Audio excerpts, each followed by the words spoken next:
This is the lovely second generation BMW M3, the E36.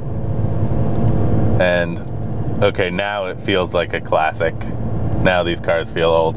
The door, when you open it, is so much lighter and it's so much less solid. You close it and it rattles a little bit. The other ones feel like a vault. The steering wheel, though, is a little bit awkward. It only goes up and down. It doesn't telescope out, which makes it a little difficult to drive. You know, going into this, I had a soft spot for the unloved E36, and I'm sorry to say, getting into it has just sort of confirmed everything I thought. This is a bit of a gem. It's definitely not the flashiest car here, but it is so understated, just so understated, and I think cool. You know, I think in 5 or 10 years, this car is going to look great. I love the way it drives, actually. I mean, the seating position is nice and low. These little sculpted mirrors are cool, although they're like the size of a dinky toy. And this car is a 3.2 liter. In Europe, they sold them as the Evolution, M3 Evolution. So it has 321 horsepower, I think. And let's see what it can do.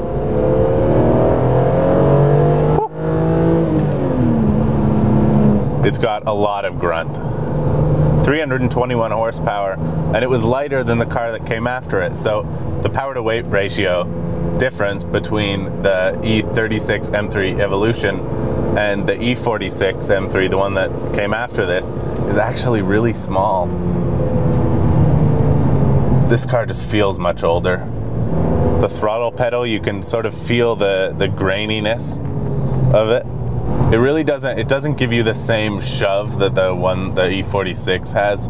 There's much less mid-range torque in this car. You can feel, and it really does feel it. And that's sort of the only thing I missed. The sound, although the 6-cylinder engine in this one and the E46 are really similar, the sound is very different. This one sounds a little bit more breathy, a little bit more like a traditional BMW straight six. Although again, it's still got 6 individual throttle bodies and is a proper M engine. Out of all the M3s, I think this was probably the hardest to drive quickly. 321 horsepower, all going to the rear wheels with no traction control. The great thing though is that that power came on in such a linear way. You know, remember, no turbochargers. This is way before turbochargers.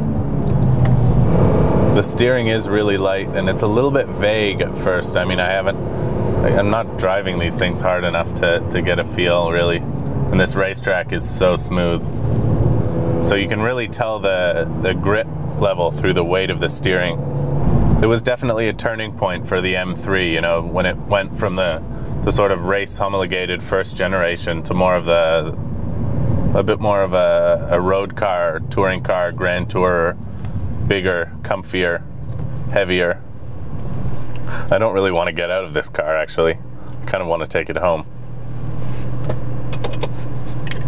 The E36 deserves to be one of the greats, for sure.